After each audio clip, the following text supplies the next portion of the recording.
It's the Black Ink Crew, Season 2, Episode 7 Recap, Review, and Opinion. And the episode is titled, I Did Not Sleep with That Woman. That's Ted as Bill Clinton.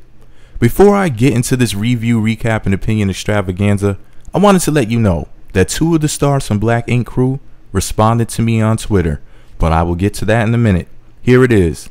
The Black Stink, the soap opera without the soap, Season 2, Episode 7, Review and Recap. So the show starts out with Caesar and Dutchess at the shop, and Caesar is telling Dutchess that he feels that Puma tried to sabotage him by opening up his own shop and moving on with his life.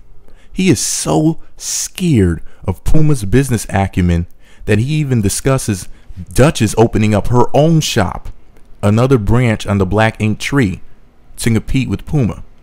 Dutchess feels that if she is going to run her own shop, she wants to be at her own place and not just another Black Ink store offshoot. And Caesar better watch out, because Dutchess just might open up her own shop and leave him and become his competition. Then we'll have Dutchess Inc. She'll have her own show.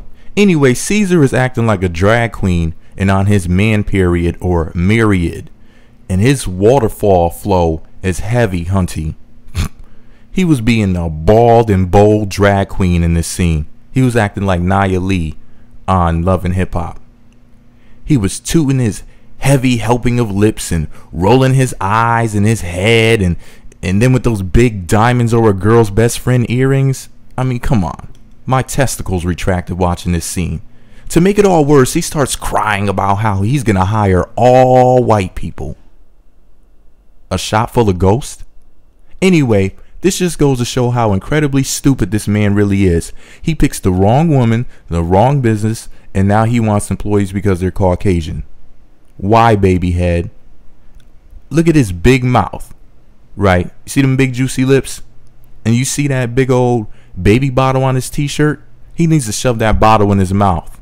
So anyway, in the next scene, Dutchess is talking to my boo thing, Tiffany Winter. Ow. So Dutchess and pretty girl Tiffany are talking, and I'm not sure what they're saying.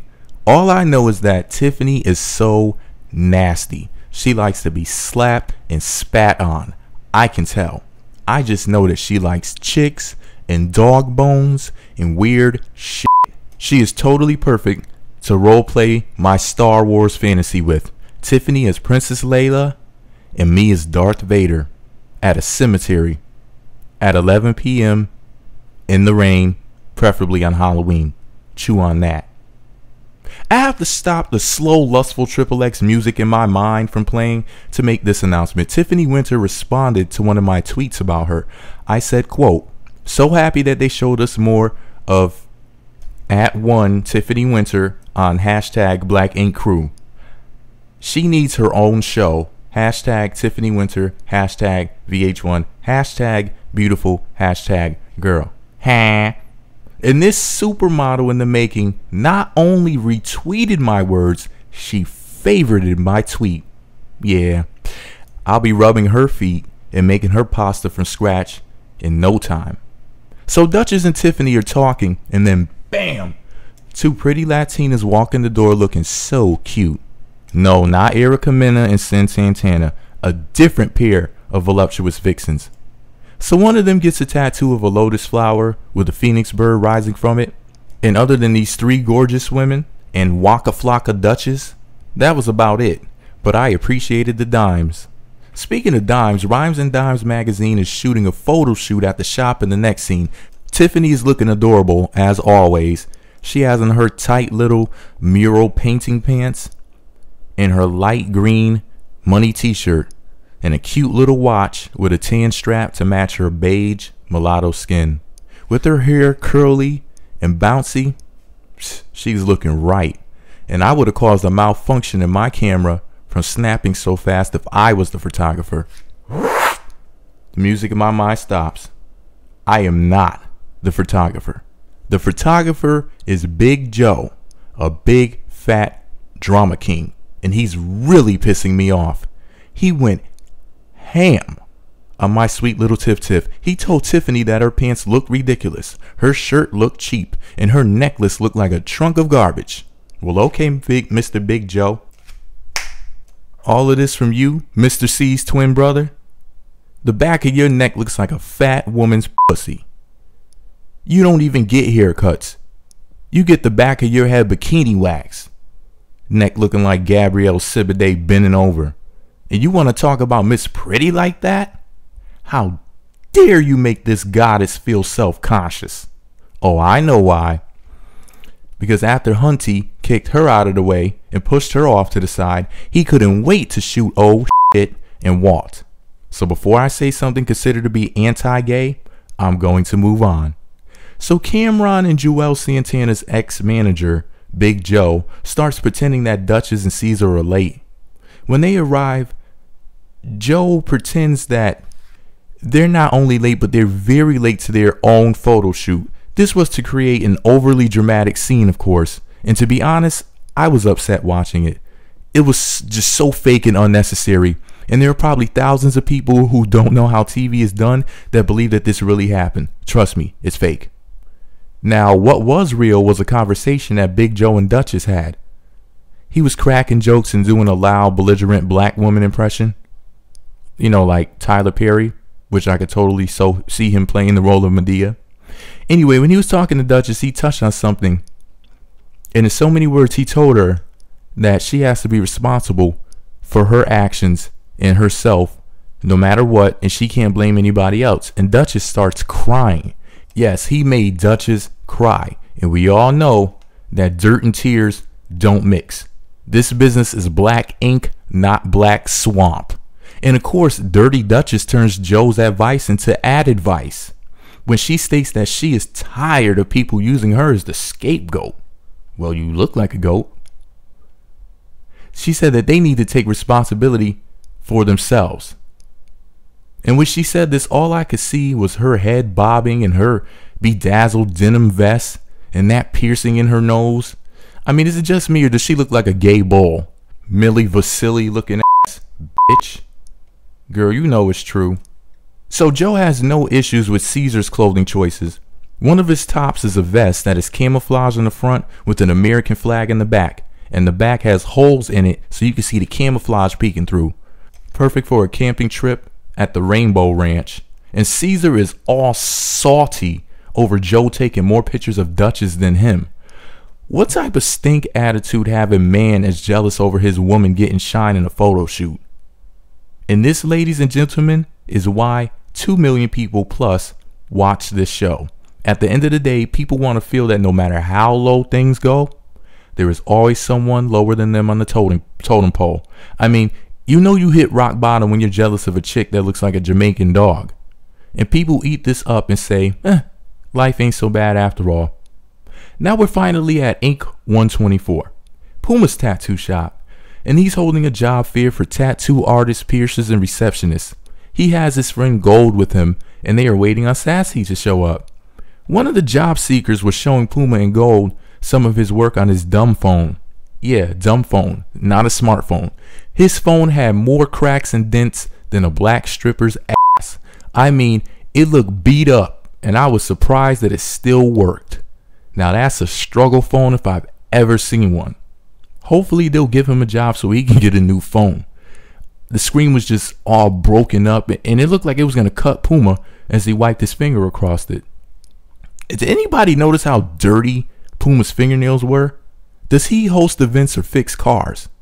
He looked like he fingered a homeless woman in the ass. Anyway, Sassy finally shows up, and Puma jokes around by saying if she would have been 1 more minute late, he would have hit her with the bus driver uppercut. You're going to jail now. Of course, he was totally kidding. The way he left Washington Heights when Eve came after him, trying to give him the Swizz beats. Anyway, Sassy is there now, and she's just in time to see this Amazon lesbian. Nice, big, juicy, freaky chick. And Sassy and Freaky are hitting on each other like they're trying to kill flies. I mean, they are flirting with each other like me and Alexandra Estevez at dinner. Or at least that's how I imagine it going. Anyway, she says that she can work the front desk, clean, or do security. Now, to a potential employer, it sounds like she's eager to find employment and is a multi-skilled team player.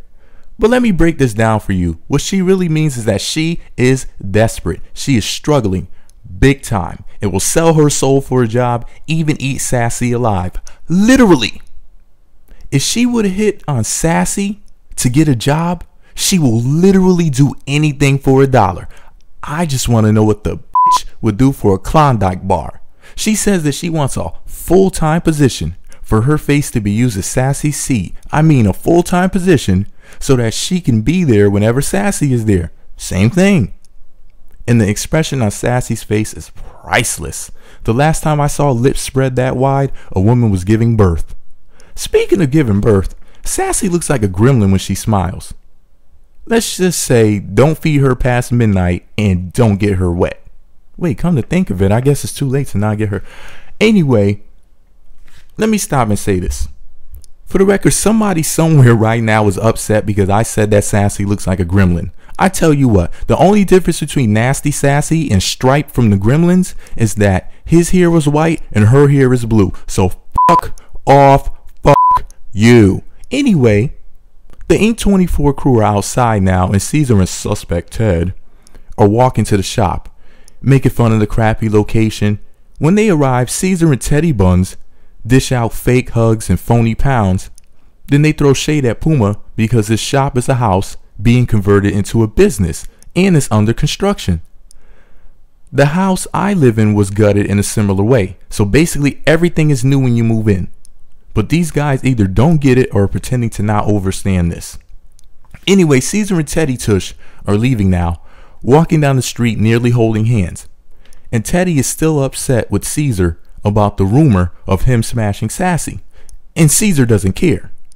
Ted came close to busting Caesar's ass one way or another.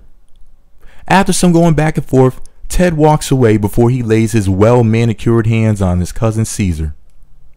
In the next scene, Caesar's coming back to Black Ink. And I don't know if it was the same day or if he just had the same clothes on. It might have been the next week and he just didn't wash all of that time. I don't know. It's black stink. What do you expect? Anyway, Caesar comes back to Black Ink shop. And before he can even get in the door good, he is hating on Puma hardcore. He says that he would give Ink 24 a score of 5 on a scale from 1 to 10. Teddy comes in still talking about that stupid rumor about him and Sassy trying to make each other 100% straight. And it's like, look, Ted, they aren't going to apologize. They stated 1,000,000 times that they don't care. And I am personally tired of hearing about this mess. I just wish that Teddy will worry less about women and more about lotion. His elbows in the confessional were so ashy, it looked like he killed the vacuum.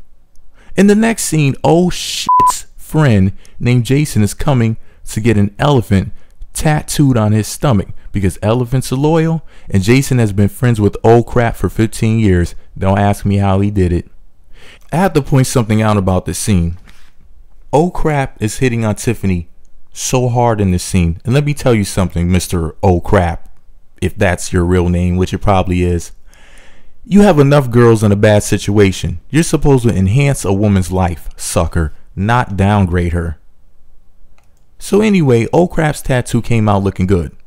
In the next scene, Caesar is crying to Old Crap and Miss Pretty, I mean Tiffany, about Puma's shop. He is basically trying to make sure that Old Crap is loyal to him. In other words, Caesar, who fired Old Crap a number of times, wants him to not leave Black Ink and go work for Puma at Ink 24. Speaking of Ink 24, Puma and Sassy have a guest at their shop. In the next scene, Old Crap shows up to check out the place, and he is such a screw up that he barely gets in the shop and he's already messing with stuff and burning and shocking himself. The place is under construction and he's about to destroy the shop before they can even open it up. Puma and Sassy want him to feel at home so that they can steal him from Caesar. So they're trying to be extra nice to him. He isn't totally convinced just yet, but he's thinking about leaving. So now we're back at the shop with Caesar and Walt. And Walt is drunk pretty early in the day while he's on the job. Not only is he looking for his estranged dad, he come to find out owes approximately $49,000 to $50,000 in child support back pay. To top it all off, he has a new baby on the way. Caesar lets him know that getting drunk before 12 noon won't help his situation. He needs to be focused right now and have a sober mind. And I'm thinking, wow, that's exactly what I would have told him. And that was pretty much it for this episode. But I have to talk about Puma's tweet about me for a second. So I made a video last week titled Black Ink Crew Fight, Puma versus Gay Cisco Lookalike, Homo Thug Straight Bashes Puma. I know that's a crazy video title, but that's what it was named. Anyway, I made this 2-minute and 17-second video clip to clown the guy that assaulted Puma because he looks like Eve and because he goes around hitting people for no reason. I was not clowning Puma. I was just making fun of the guy that hit him and harassed him. So right before I tweeted Puma, he said this in an unrelated tweet. Quote, "Some of y'all who try to make yourself famous off other people's name is lame as fuck. Find your own lane, don't be a leech." End quote. Now I had no idea that he had just said this. Then I sent him my video, not knowing, and he retweeted it and replied by saying, quote, "At Meat Magazine," with arrows pointing to my name on Twitter, "Like this cornball. Y'all want to see this dumb shit? Hold on." And I was like, dang, Puma called me a cornball on Twitter. Puma is one of the 3 people that I watched the show for. The other 2 people are Tiffany Winter and Alexandra Estevez. I hope I didn't ruin the opportunity to get an interview with anybody. On the bright side, Tiffany Winter favoriting and retweeting me made my day. So thank you, gorgeous. I always make sure to compliment you in my videos and blog postings about your show. You are the true star of Black Ink Crew. I'll be back next week and hopefully have my review and recap posted on Tuesday. Subscribe to my YouTube channel for more news and reviews and, of course, more Tiffany Winter.